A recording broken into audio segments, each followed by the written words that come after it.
Kakaunting supply ng mga isda nararanasan sa Magsaysay Fish Market sa Dagupan City. May ulat si Russell Simorio.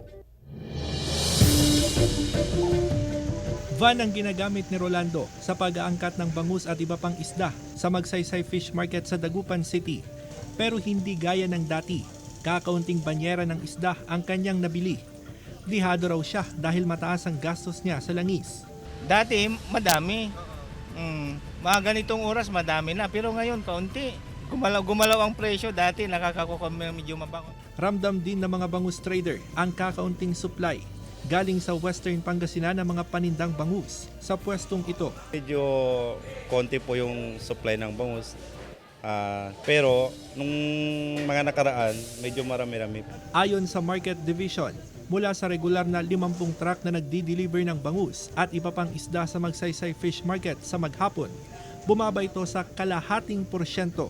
Pag ganitong malamig, maliit daw yung isda malamig, tapos pag may bagyo, walang dumarating. Nagtataka din kami. Kasi dati-dati ang dami-dami yung dumarating Nauna nang sinabi ng BIFAR na malaki ang epekto ng malamig na panahon sa produksyon ng bangus. Kakaunti rin ang nakukuhang bangus fry para alagaan at palakihin na nagresulta sa mababang supply. Ayon sa fishery expert, mababa ang metabolismo ng bangus sa ganitong panahon. Mahaba rin ng buwan o araw na nawawala yung chance natin na makapagparami ng bangus. Kasama si Ron Alistair Tañedo, Russell Simorio, One North Central Luzon.